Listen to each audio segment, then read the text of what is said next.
स्वागत है। आज हम बात करेंगे छात्र सुरक्षा पर। आइए जानते हैं कि हमारे आसपास क्या मदद और सपोर्ट सिस्टम मौजूद हैं। तो सबसे पहले ये समझना जरूरी है कि आखिर इस जानकारी की हमें इतनी जरूरत क्यों है। जनसाहस के मुताबिक भारत में हर घंटे 3 से ज्यादा महिलाएं रेप का शिकार होती हैं। ये एक बहुत ही गंभीर आंकड़ा है। और ये सिर्फ आंकड़े नहीं हैं, ये सच्ची घटनाएं हैं। इसीलिए हमें अपने आसपास जागरूक और तैयार रहने की जरूरत है। पर अच्छी बात यह है कि तुरंत मदद मौजूद है। इन नंबर्स को जानना ही सुरक्षा की तरफ पहला कदम है। 112 ये है सिंगल नंबर इमरजेंसी हेल्पलाइन, किसी भी तरह की इमरजेंसी के लिए। 181 ये है वुमेन हेल्पलाइन, जो महिलाओं को 24/7 सपोर्ट देती है।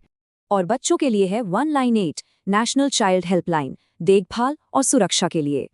ऑनलाइन खतरों के लिए 1930 पर कॉल करें। ये साइबर क्राइम हेल्पलाइन है, जो महिलाओं और बच्चों के मामलों में मदद करती है।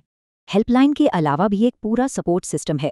चलिए देखते हैं ये कैसे काम करता है। कानून समझना जरूरी है। अगर कोई 18 साल से कम की लड़की को बहका कर ले जाता है तो ये अपहरण है, चाहे सहमति हो या न हो। हमारे देश में बच्चों और महिलाओं की सुरक्षा के लिए कई सख्त कानून बनाए गए हैं। सरकार ने वन स्टॉप सेंटर यानी OSCs भी बनाए हैं। यहाँ एक ही जगह पर हर तरह की मदद मिलती है।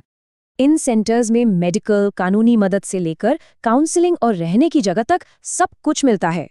पूरे देश में 925 ऐसे सेंटर हैं ताकि मदद आसानी से मिल सके। सरकारी मदद के साथ साथ कई NGOs यानी गैर सरकारी संगठन भी इसमें एक बड़ा रोल निभाते हैं। तो सरकार और NGOs दोनों मिलकर काम करते हैं। दोनों की मदद अलग लेकिन बेहद जरूरी है। जैसे जनसाहस है, ये अपनी हेल्पलाइन चलाते हैं और सर्वाइवर्स को हर तरह की मदद देते हैं। एक और संस्था है पारी, जो चुप्पी तोड़ने और सर्वाइवर्स को हिम्मत देने का काम करती है।